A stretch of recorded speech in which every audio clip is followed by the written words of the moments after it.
Mateus capítulo 19, verso 16.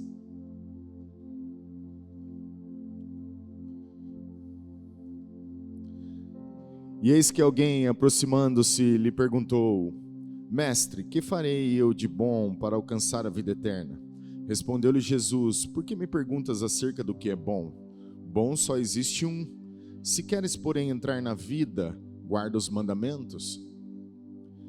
E ele lhe perguntou: Quais? Respondeu Jesus: Não matarás, não adulterarás, não furtarás, não dirás falso testemunho. Honra teu pai e tua mãe, e amarás o teu próximo como a ti mesmo. Replicou-lhe o jovem: Tudo isso tenho observado. Que me falta ainda? Disse-lhe Jesus: Se queres ser perfeito, vai, vende os teus bens, dá aos pobres, e terá um tesouro no céu. Depois vem e segue-me. Tendo ele, porém, o jovem, ouvido esta palavra, retirou-se triste por ser dono de muitas propriedades. Pai querido, te agradeço por sua palavra. Obrigado pela revelação, pelo bálsamo, pelo espírito da vida atrás da letra. Ensina-nos nessa noite. Eu te peço em nome de Jesus pela sabedoria do céu e que a mente de Cristo se revele no nosso meio. Nós queremos conhecer as suas palavras no poder que existe por trás da letra, Pai, para a glória do seu nome. Amém e amém. Quando a gente vai amadurecendo na caminhada cristã, antigamente, quando se tinha dias festivos desse tipo, como o Dia das Mães, Dia dos Pais, Dia das Crianças, dia disso, dia daquilo, a gente sempre procurava trazer uma palavra relacionada a esse tipo de coisa. Mas você vai amadurecendo e você começa a seguir a liderança do Espírito Santo e descobre que eu gostaria muito de trazer uma mensagem para as mamães hoje, mas o pastor Lopes já fez isso ontem. Então as mamães que estiveram aqui puderam estar, foram ministradas, foram homenageadas, assim como hoje também. Mas eu vou falar algo que o Espírito Santo vem me mostrando há um tempo, e essa é a razão de não trazermos uma palavra específica só para as mamães. Até porque quando você está na frente de um corpo, você tem um corpo. Não tem só as mamães aqui, tem jovens, tem homens, tem papais, tem, enfim. E a gente espera que a palavra de Deus possa suprir o coração de todos. Amém? Quando eu leio a passagem do jovem rico, ela fala muito comigo e eu não sei quantas vezes eu já preguei sobre ela. E parece que toda vez que eu vou lê-la, eu descubro algo diferente.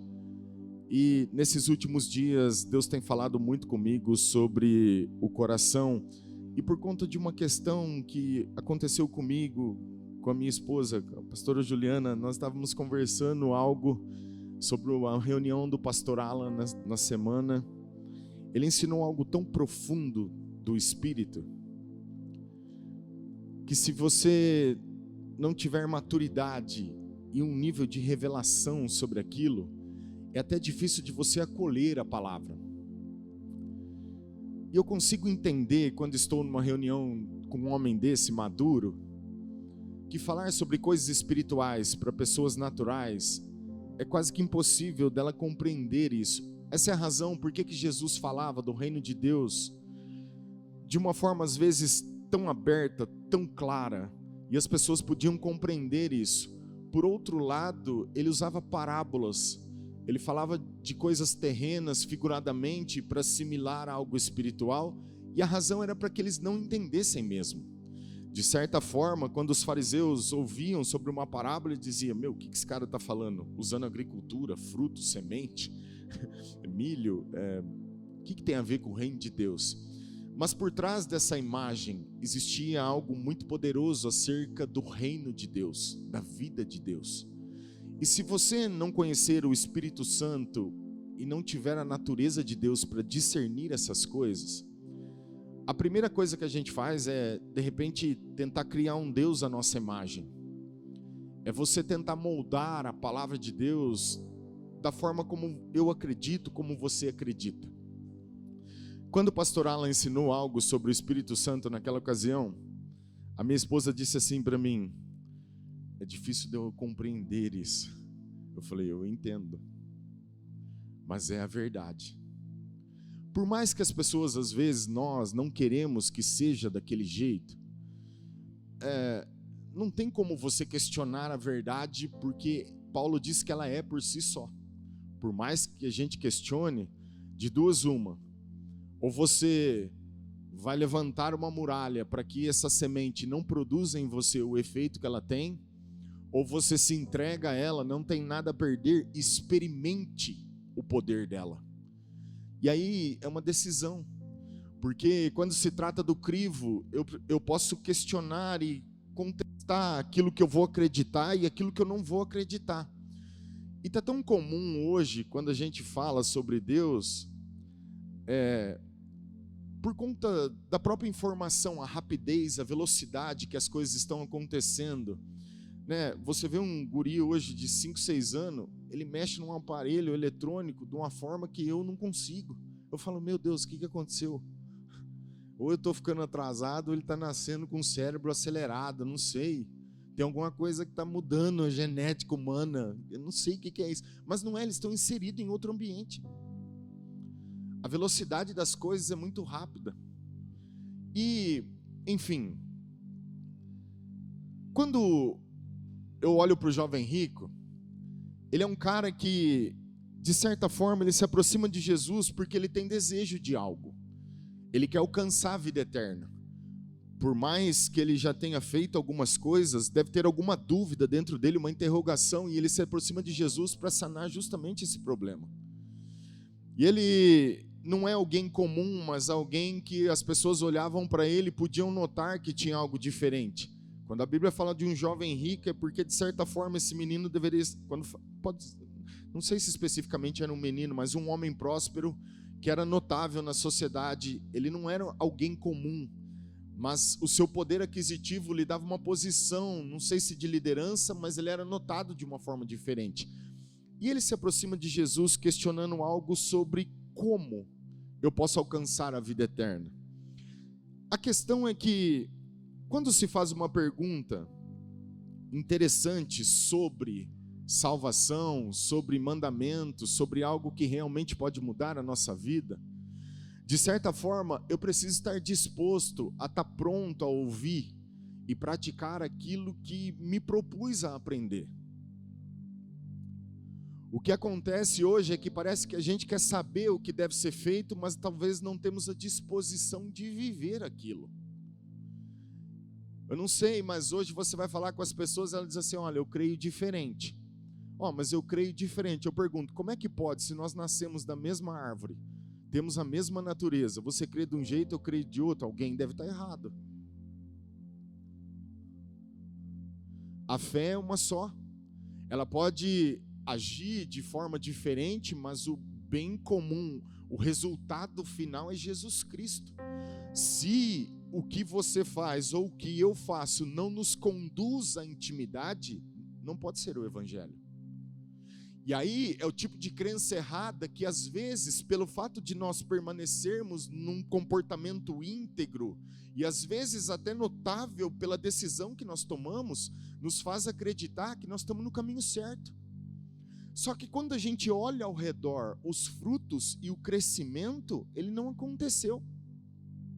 Esse é o maior perigo do engano. É você acreditar que pelo fato de ter uma vida, às vezes, moral, e que está dentro do padrão daquilo que você estabeleceu, isso vai te levar em algum lugar, mas quando você olha ao redor, nada aconteceu. Esse é o poder do engano. Bem, ele faz uma pergunta interessante. A questão é que ele não estava disposto a viver aquilo. Porque quando Jesus começa a tratar dos assuntos que precisam ser vividos para se alcançar a salvação, Jesus trata de alguns mandamentos e 6 deles, mas ele fala de mandamentos que vêm depois do amar a Deus sobre todas as coisas, não cobiçar, não farás outros deuses. Ele fala de mandamentos pessoais que realmente esse cara já vivia. Ele não adulterava, ele honrava pai e mãe, ele fazia algumas coisas, mas quando se trata sobre colocar Deus em primeiro lugar, as coisas começam a aumentar o nível. parece que o nível de rigor, de exigência aumenta à medida que a revelação ou o conhecimento vem. Sabe aquela coisa assim, quando você vai falar com uma criança que não tem muito conhecimento, você fala de um jeito. Quando você fala com alguém mais maduro, você fala de outro. Alguém que tem já um nível mais alto de conhecimento, você aperta um pouco mais, porque você sabe que ele tem estrutura para suportar aquilo. Então você fala ao nível daquilo que ele conhece. À medida que nós vamos crescendo, a régua vai aumentando. E o nível, não sei se exigência seria a palavra correta, mas o que se espera de cristãos maduros, de pessoas que dizem conhecer as Escrituras como nós, é que pelo menos a gente possa expressar aquilo que nós falamos que conhecemos. É o mínimo que se espera. E eu vejo que às vezes não adianta a gente perguntar coisas para Deus quando a gente não tem disposição para viver aquilo. Um dia alguém falou para mim, disse assim: pastor, eu vou orar a Deus, Deus me dá as nações. Eu disse: você vai fazer o que com elas? Ele disse: não sei, mas eu vou pedir a Deus. Falando: então não peça, você não sabe nem o que vai fazer com elas. Por que Deus te daria uma coisa que não sabe o propósito pelo qual você quer ela?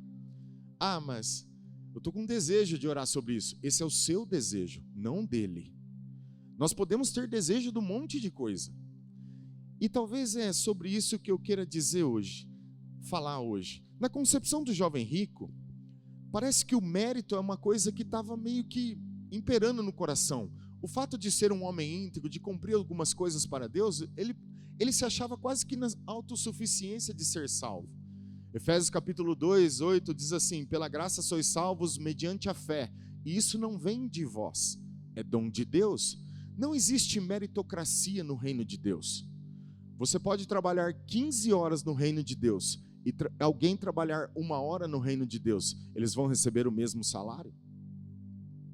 Está escrito na parábola da vinha, ele definiu isso. Agora é a disposição de fazer, é a disposição de servi-lo na questão de obedecer aquilo que ele se propôs ou propôs para cada um de nós. Aleluia?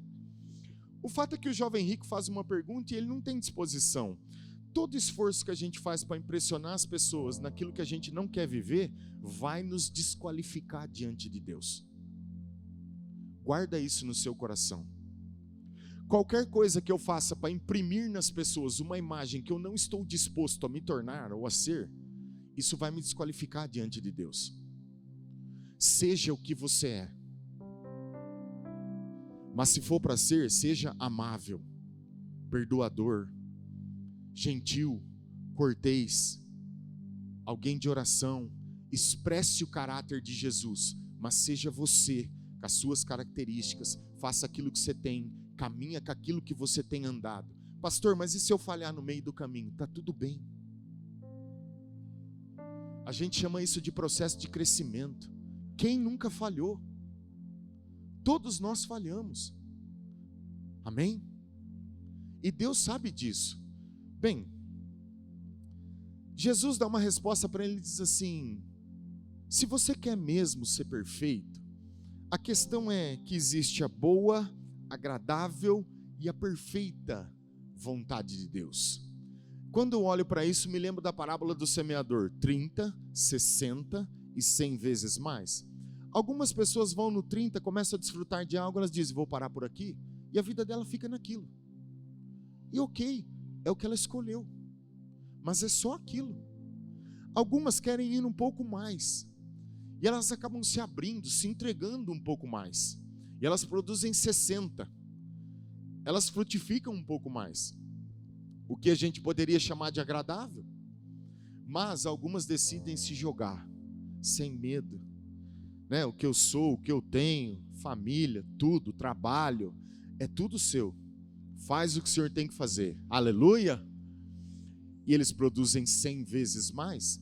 Essa é a boa terra que Jesus falou que, acolhendo a palavra, sem restrição, nós tomamos a decisão de viver os seus propósitos.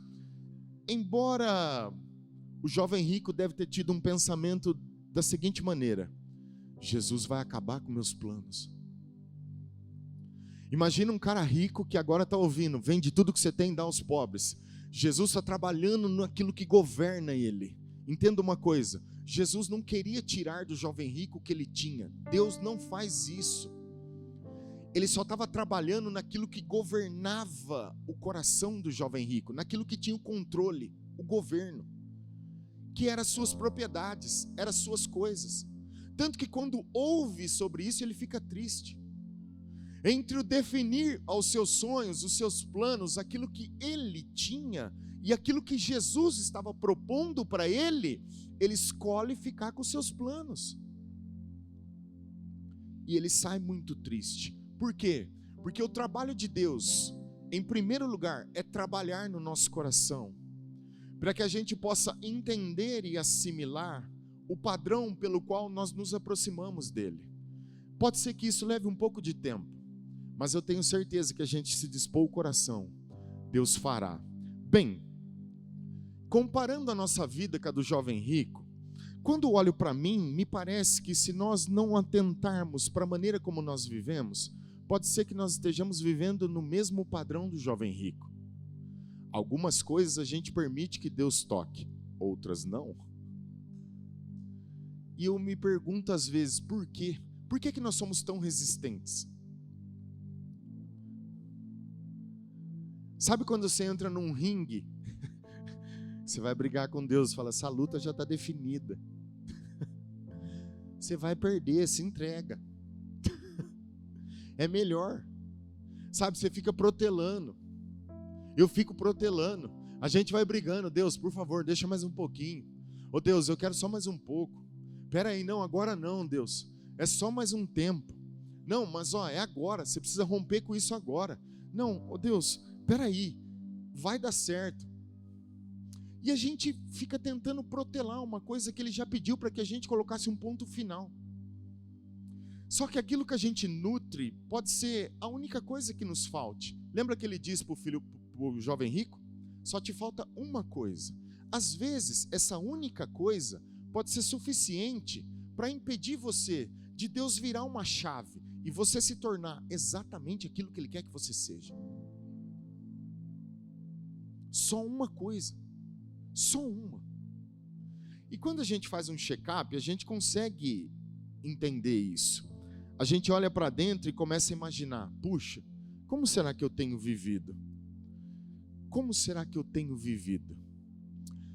Jaque, eu vou usar o outro versículo, Lucas capítulo 14.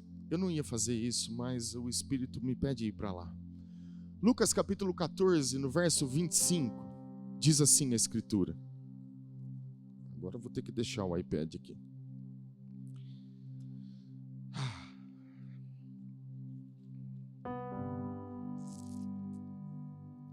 Diz assim: grandes multidões o acompanhavam e ele voltando-se lhe disse: se alguém vem a mim e não aborrece a seu pai e mãe e mulher e filhos, irmãos e irmãs, e ainda a sua própria vida, não pode ser meu discípulo. E qualquer que não tomar a sua cruz e vier após mim, não pode ser meu discípulo.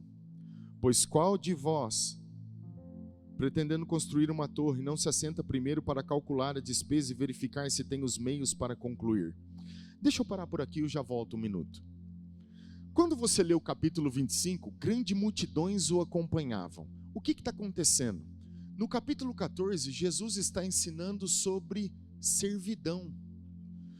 Ele está sentado na casa de um fariseu, ele é convidado para um casamento e está sendo observado.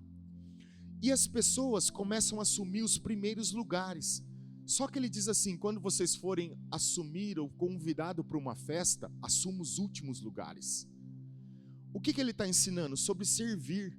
Eu não preciso aparecer, eu não preciso estar na frente, eu não preciso ser o foco.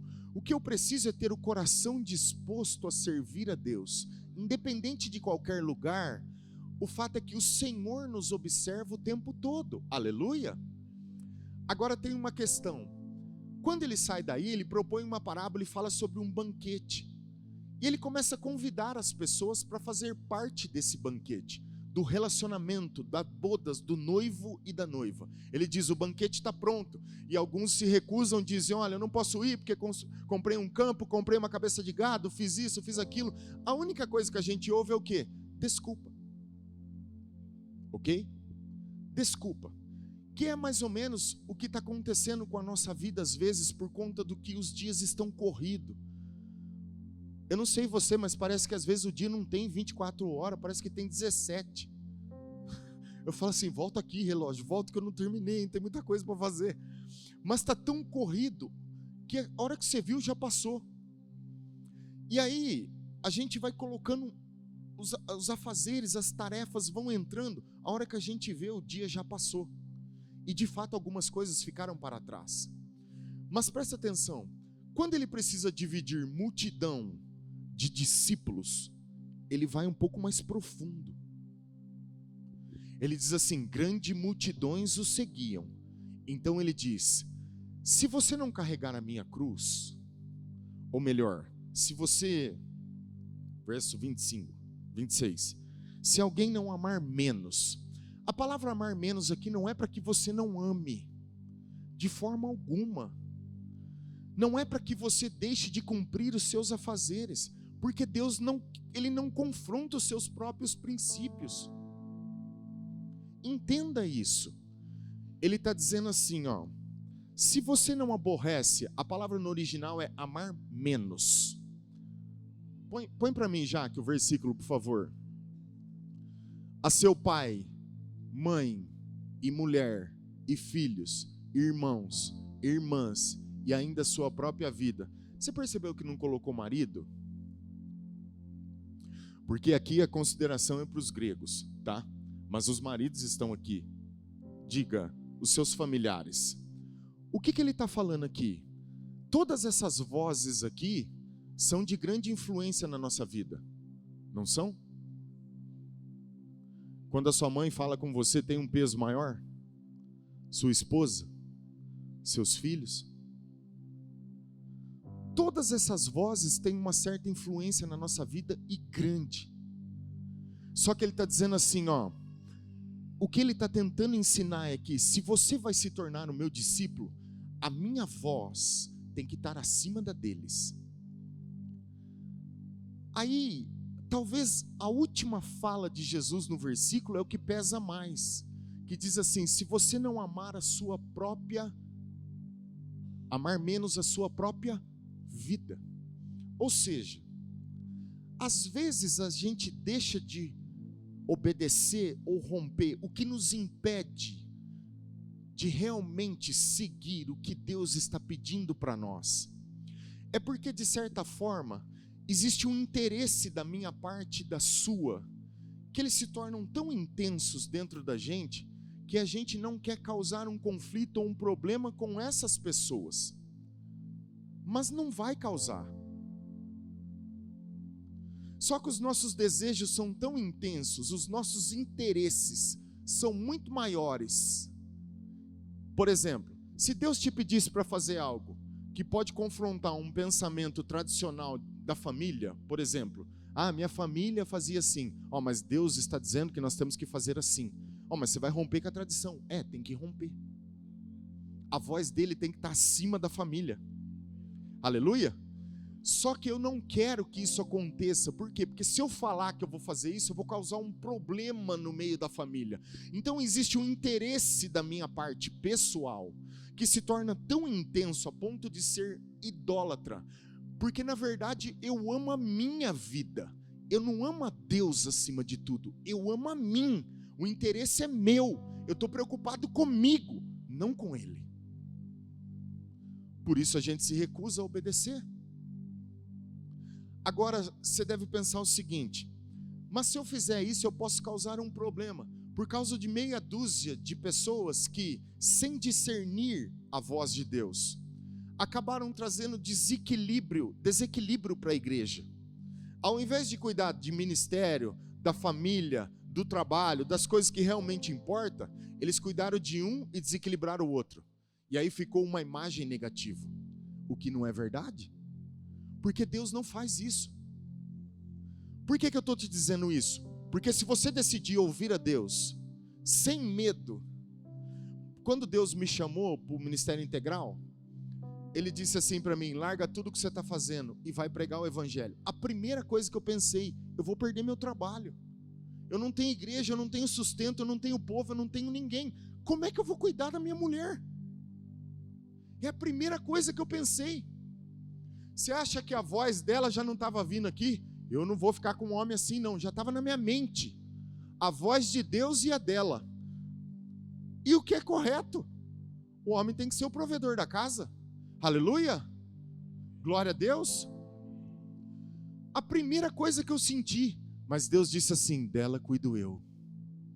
Aquela voz foi mais forte para mim. Ele disse, você vai fazer exatamente o que eu vou te falar. Você vai cuidar dos fundamentos para mim. E eu realmente ouvi a instrução divina.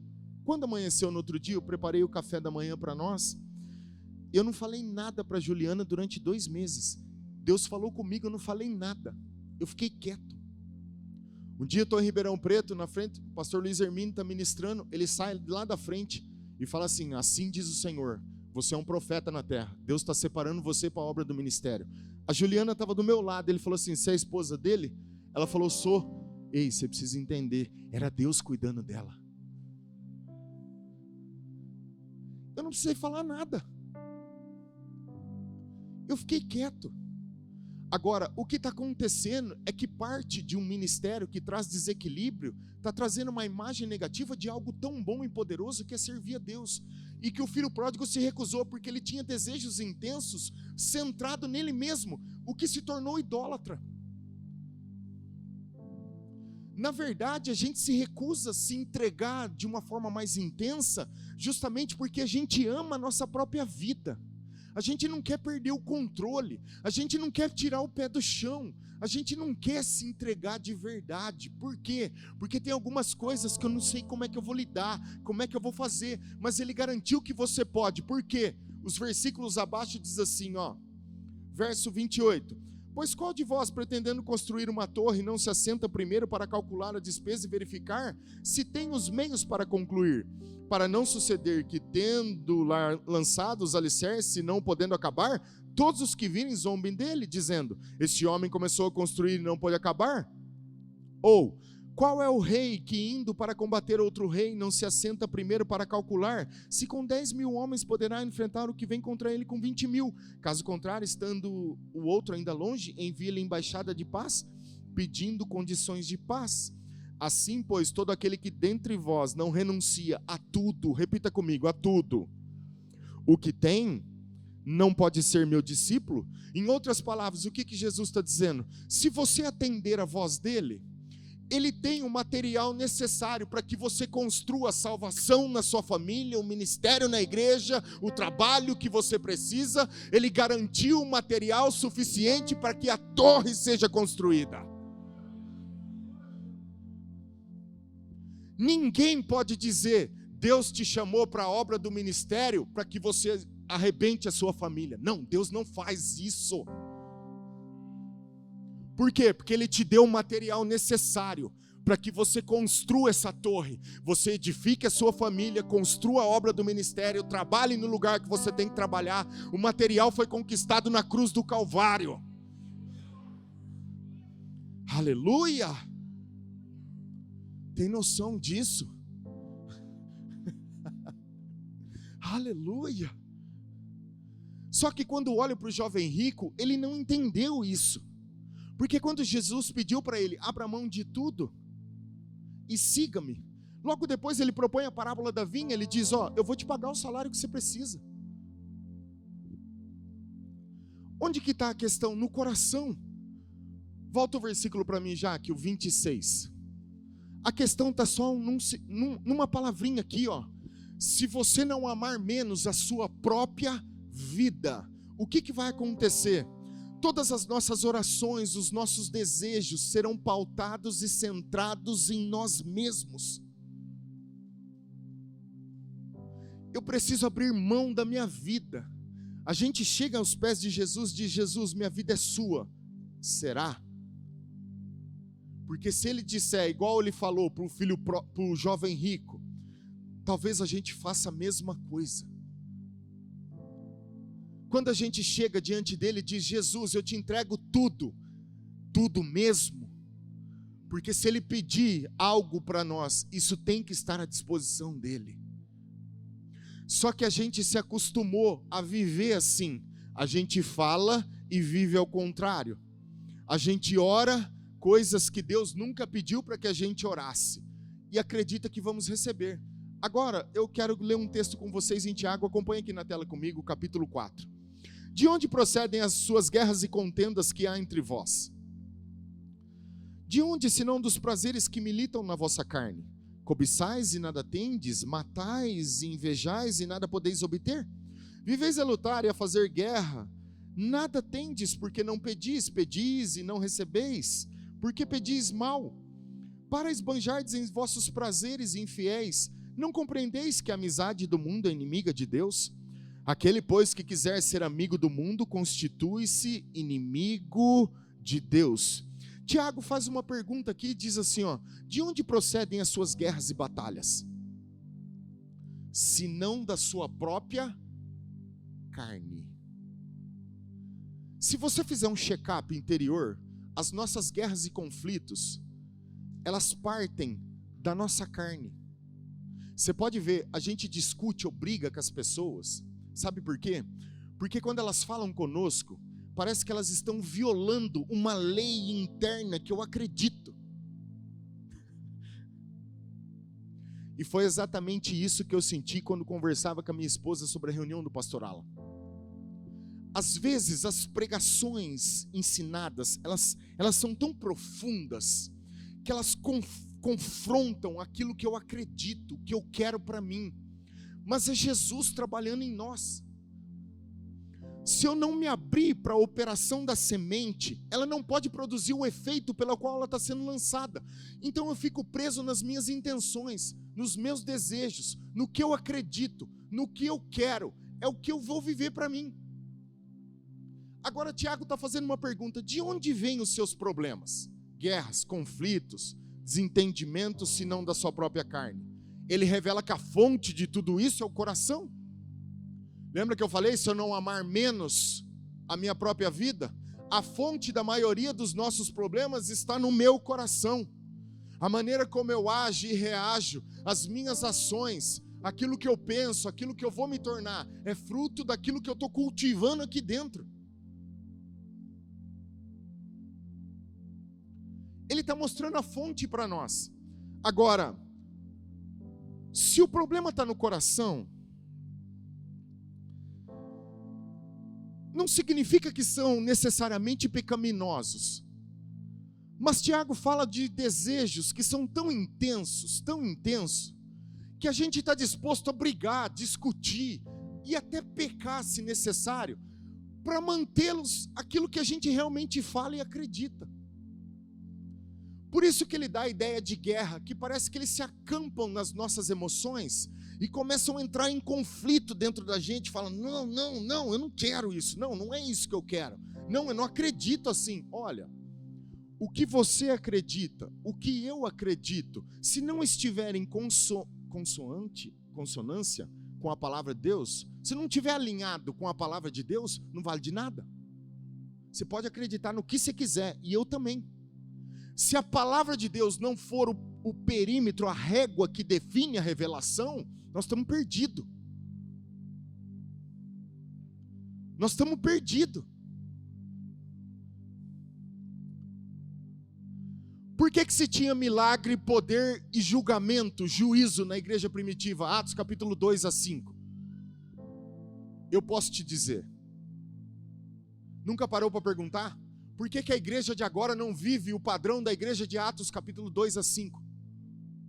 É simples. Quem estava pregando lá? Os apóstolos.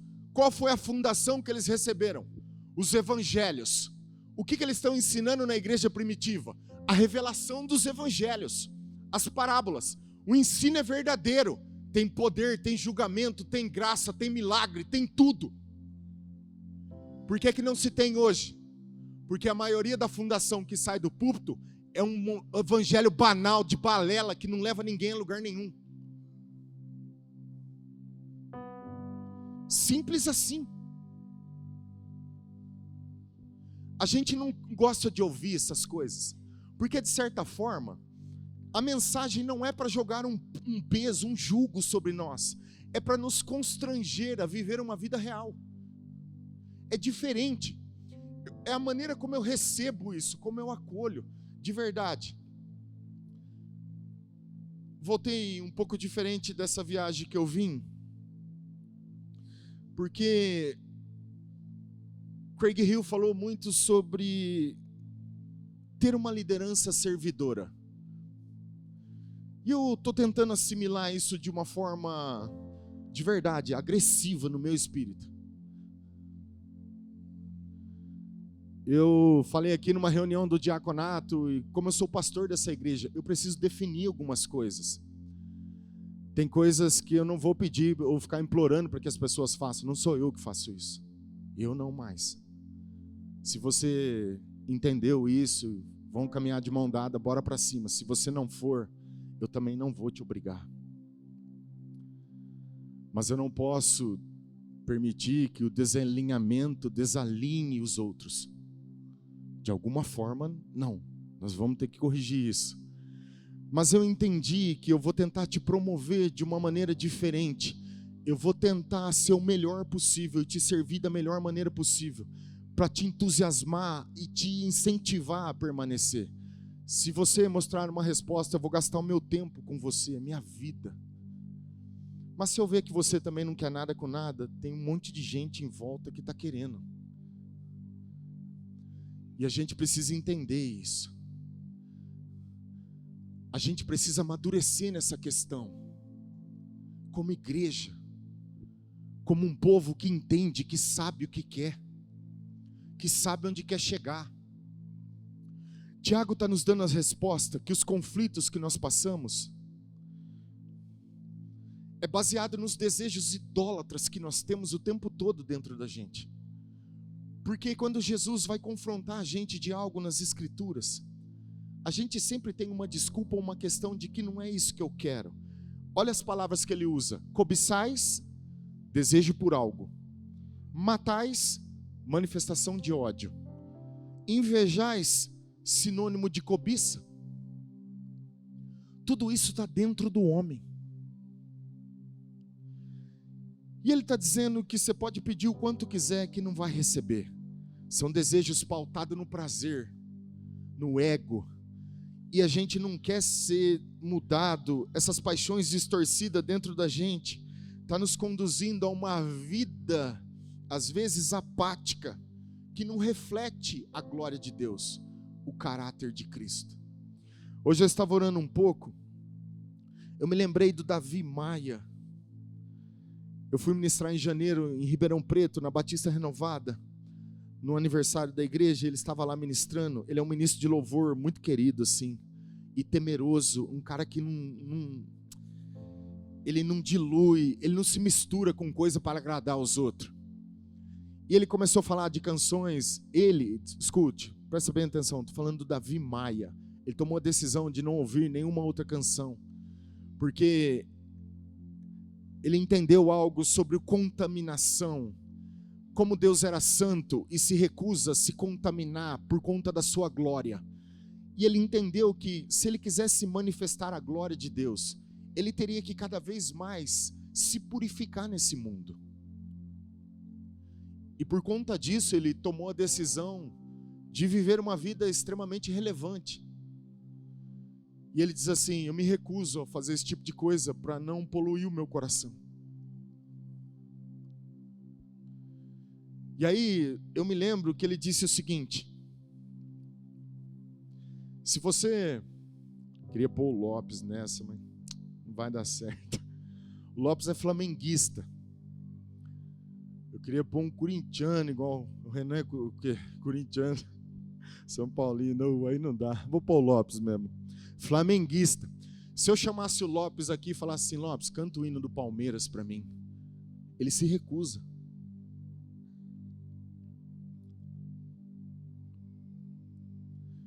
Como você pedir para um corintiano cantar um hino do Palmeiras, ou para o palmeirense cantar um hino do Corinthians? Eles se recusam. Por quê? Porque eles sabem que se eles cantarem um hino, a devoção para quem está indo. Para quem está indo, coube bem, né? Eles sabem disso, que se ele cantarem um hino do outro time, a devoção é demonstrada pelo canto que ele está oferecendo. E o Davi Maia tomou a decisão de não fazer isso, de não se misturar com música secular, esse tipo de coisa, porque quando você canta, você mostra devoção. E aí, eu começo a me pensar,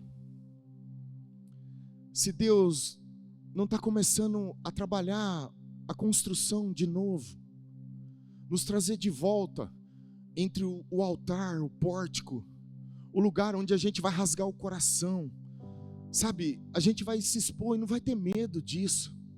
Criar um ambiente de segurança para a gente não se escandalizar, mas que a gente seja verdadeiro e claro, expõe o coração sem se machucar, porque todos nós estamos na caminhada, mas o que nós queremos de verdade é agradar a Deus, não é imprimir nas pessoas uma coisa que não é real, não é querer marcar alguém por algo que eu não sou, mas tentar viver isso de uma forma mais intensa, mais profunda em Deus. O versículo 4 de Tiago diz assim: infiéis, não compreendeis que a amizade do mundo é inimiga de Deus? Você sabe, e aquele que quer ser amigo do mundo constitui-se inimigo de Deus. Ele não está chamando a igreja, o povo de infiel, de adúltero, porque eles cometeram um adultério com coisas do tipo como relação sexual ilícita. Não é sobre isso. Ele está chamando eles de infiéis justamente porque eles alteraram o princípio. Eles alteraram o padrão. A vontade já não é mais a de Deus, é a deles.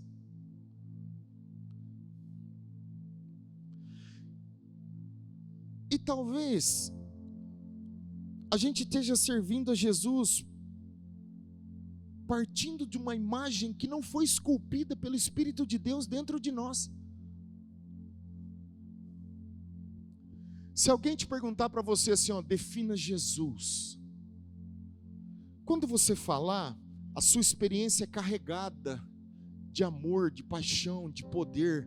É um negócio que vai imprimir na outra pessoa a experiência que te marcou de verdade. E é possível. Por isso que o Espírito Santo é chamado de Espírito da Verdade. É Ele que convence o homem do pecado, do juízo e da justiça. Por que a maioria dos grupos de evangelismo hoje, estou falando nem todos, por favor, não generalize, mas a maioria, às vezes, sem um padrão de vida, de secreto, de oração, sem entrega de verdade, eles voltam frustrados, porque quando eles vão pregar, as pessoas se recusam a aceitar o Jesus que nós apresentamos, e eles dizem assim, o mundo não quer Deus, eles querem.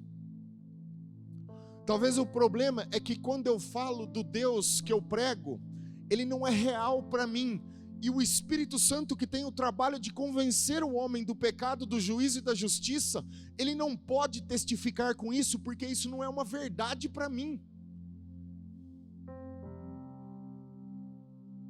E aí é muito mais fácil eu atribuir ao pecador, dizendo, olha, ele não quer Deus. Não, ele quer Deus. Quem que não quer paz? Justiça? Alegria? Provisão? Quem que não quer ter vida eterna? Todos nós queremos. Amém? Então entenda uma coisa, Tiago não está chamando eles de infiéis porque eles fizeram algo errado no sentido de ilícito, a não ser ter mudado o princípio. As orações agora não são pautadas mais à vontade de Deus e sim no que eles querem. Por isso tanta guerra. Só que 1 João 2,15 diz assim, me dá alguns minutinhos e eu vou concluir. Não ameis o mundo nem as coisas que há no mundo. Se alguém amar o mundo, o amor do Pai não está nele. Porque tudo que há no mundo, a concupiscência da carne, a concupiscência dos olhos e a soberba da vida, não procede do Pai, mas procede do mundo. Ora, o mundo passa, bem como a sua concupiscência. Aquele, porém, que faz a vontade de Deus, permanece eternamente. Tem 3 coisas aqui que nós precisamos considerar: concupiscência da carne, concupiscência dos olhos e soberba da vida. O que é esse tipo de concupiscência? São desejos desenfreados, que às vezes a gente não consegue conter, é mais forte do que a gente. É basicamente o que o jovem rico viveu. Quando Jesus deu a bifurcação que é definir o destino da vida dele, ele não teve força para renunciar àquilo que o governava, os bens, as coisas que ele tinha. Por isso ele não pôde confiar em Deus. Mas João está dizendo assim: se você se tornar amigo do mundo e criar uma estrutura de pensamento baseada da maneira como eles vivem, certamente você vai ser inimigo de Deus. O que é ser inimigo de Deus? Deixa eu te mostrar uma coisa para você entender. Imagina que você vai passear num parque e você encontra um lago bem bacana, cheio de carpa, aqueles bem bonito, e você vê as carpas nadando lá todos os dias. E você vai caminhar 5 dias por semana. Você vai lá, faz sua atividade e volta. Num belo dia, você foi para casa sexta-feira, voltou na segunda-feira. Quando você voltou, as carpas estavam boiando em cima da água. Você disse: meu Deus, o que aconteceu? Esse lago é tão lindo, os peixes tão bonitos, e agora estão tudo morto, boiando. Porque de certa forma, a lagoa foi contaminada por alguma coisa. Mas isso não acontece da noite para o dia. É um pouquinho de contaminação que vai entrando todos os dias, até afetar a lagoa toda. Pode levar um pouco de tempo, mas quando afeta, ela mata tudo que tem dentro. Como é que a gente se torna inimigo de Deus, estabelecendo um padrão mundano? A gente vai abrindo concessão. Um pouquinho aqui, um pouquinho aqui, um pouquinho aqui, um pouquinho aqui. E a gente vai passando e fala assim: está tudo bonito, está tudo muito certo. Mas um belo dia, quando você chega, os peixes estão boiando na água.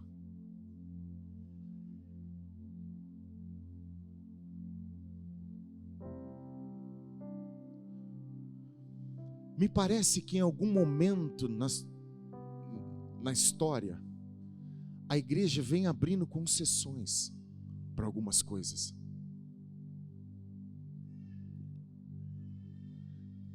E isso está afetando.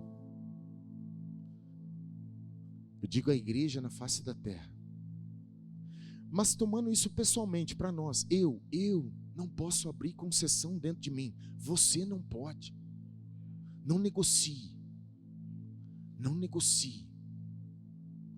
Porque começa com uma pequena, e uma pequena, e mais uma, e mais uma, e mais uma.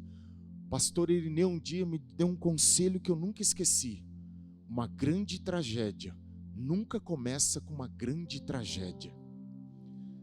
Começa com pequenas coisas que você vai deixando de fazer diariamente e se torna uma grande tragédia lá na frente.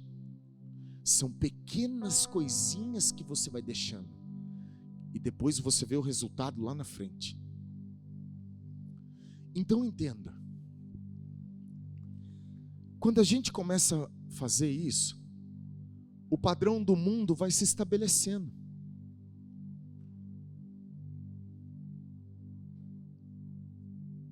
Veio até uma figura na minha cabeça quando eu escrevia. Por favor, me entenda. Não estou falando nada contra. Mas a igreja foi para um lugar que a gente chama de carnaval, onde de lá, hoje, eles falam mal de Jesus e da igreja. Mas a igreja tem que ir lá. Para ser igreja, eu não preciso ser como ele. Eu tenho que ser quem eu sou em Deus. Mas a gente vai moldando para justificar que eu esteja lá. Mas eu posso estar lá sem ser como ele. E está tudo bem. O que às vezes não tem para chamar a atenção deles é o poder necessário. Esse é o problema. Porque eu tenho certeza que se João Batista passasse no meio da marquise, se Jesus passasse no meio da marquise, se o apóstolo Paulo levantasse a mão assim,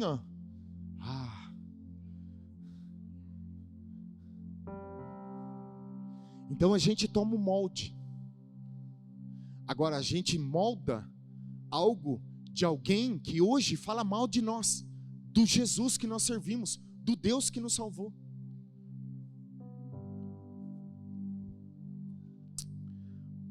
para mim encerrar, eu quero que você saiba que Deus te criou com uma estrutura. E se Ele falar com você em algum momento da vida, entenda uma coisa: você tem estrutura para lidar com isso. Você tem, não tenha medo. Uma vez eu dei um exemplo aqui, falei, quando alguém vai construir um avião, seja ele do porte que for, um supersônico, ou um Boeing, ou sei lá, o tamanho que for, os caras que vão construir o avião, ele tem que projetar o avião com as características que possa suportar a força G, porque senão quando ele atingir tal altura, ele vai explodir, ele não vai conseguir ficar lá. Só que ele é criado especificamente para suportar o ambiente em que ele vai viver, com as características necessárias, os componentes necessários, tudo que é necessário para que ele voe e esteja naquele lugar. Quando Deus criou você, Ele colocou em você a natureza dele. 1 Pedro capítulo 1, verso 3 diz, nós somos gerados de uma natureza incorruptível, não corruptível, e tem sido nos doadas as suas promessas para que nos façamos participantes da sua natureza divina. Então a mesma natureza que tem no Pai é a mesma natureza que tem em você. A estrutura que tem no Pai é a estrutura que tem em você. Aleluia! Então quando Deus te fala ou diz algo a você, é porque Ele conhece a sua estrutura. Ele sabe o que você pode e o que você não pode. Se Ele te chama para algo mais profundo, é porque Ele te viu lá na frente. Não é porque Ele quer desestabilizar algo, mas Ele quer estabilizar algo. Aleluia! O que eu preciso fazer é lidar com aquilo que me impede de corresponder às Escrituras. A mensagem que nos faz de verdade diferentes, filhos de Deus, que reflita a glória de Jesus e manifeste o seu poder de alguma forma. Tiago está dizendo, vocês oram, pede, não recebe e não alcança, por quê? Porque as suas orações são centradas no seu ego. Vocês se tornaram amigos do mundo e fizeram amizade com seus próprios desejos, por isso vocês não querem romper com o ego. E aí vai ficar pedindo a vida inteira, e nada vai acontecer. Só que Ele nos dá a saída. Ele diz assim, se você precisa de sabedoria, peça a Deus. Capítulo 2 de Tiago, se a fé que você tem sem obras não serve ninguém, não presta para nada, isso não pode ser chamado de fé. Capítulo 3, como pode uma fonte jorrar dois tipos de água? Ou você jorra água doce, ou você jorra água salgada. Capítulo 4, de onde vêm as suas guerras? Ou seja, agora vocês têm um problema.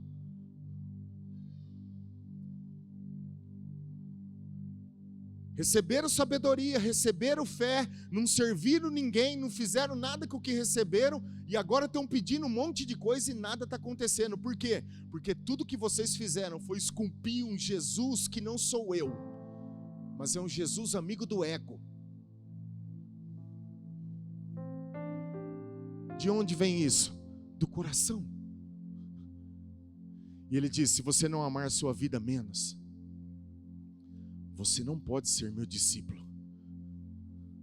Você pode até tentar, você pode até querer, ter a intenção de ser, mas se não houver o rompimento com isso, é impossível. A solução está aqui, Tiago, capítulo 4, verso 5 diz assim, ou supondes que em vão afirma a Escritura, é com ciúmes que por nós anseia o Espírito, que Ele fez habitar em nós, antes Ele dá maior graça, pelo que diz, Deus resiste ao soberbo, mas dá graça aos humildes. Sujeitai-vos, portanto, a Deus, mas resisti ao diabo, e ele fugirá de vós. Chegai-vos a Deus, e Ele se chegará a vós outros. Purificai as mãos, pecadores, e vós que sois de ânimo dobre, limpai o coração. Afligi-vos, lamentai e chorai. Converta-se o vosso riso em pranto, e a vossa alegria em tristeza. Humilhai-vos na presença do Senhor, e Ele vos exaltará. Presta atenção e a gente conclui aqui. Sabe o que o Espírito Santo está dizendo? Cada vez que você vai operar a partir de um desejo que não é santificado, eu não consigo fazer nada em você. Todas as vezes que nós operarmos partindo de um desejo que não é santificado a Deus, que não partiu do Espírito, que não vem dele, o Espírito Santo fica bloqueado em operar qualquer coisa.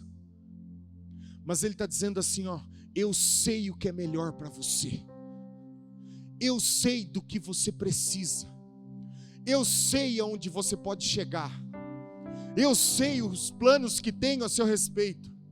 Foi eu que te criei, eu desenhei a sua história, eu sei o que eu tenho para você.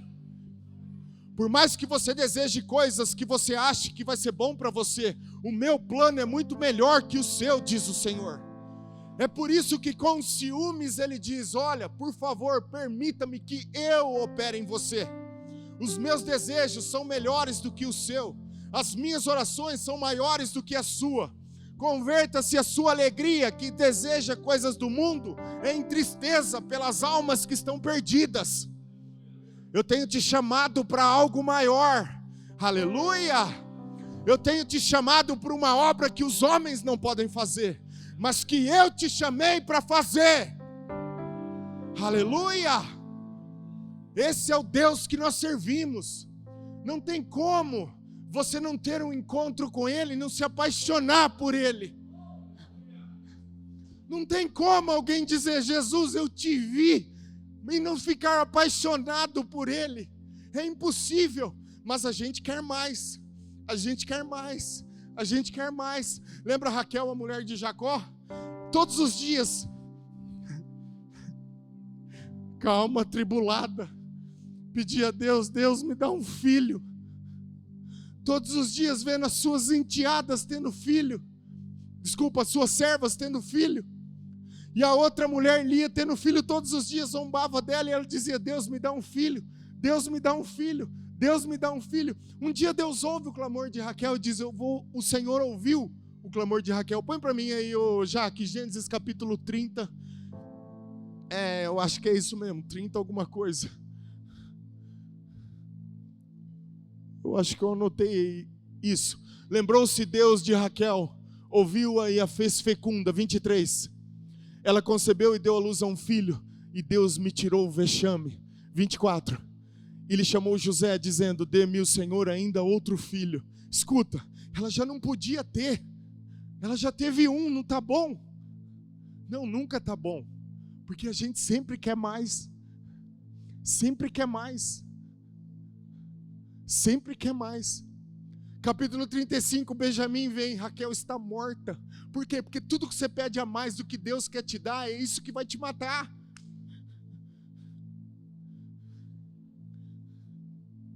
Tudo que a gente pede a mais do que Deus quer nos dar, isso provavelmente vai fazer algo em nós que não é bom. Mas a gente quer mais, a gente quer mais, a gente quer mais.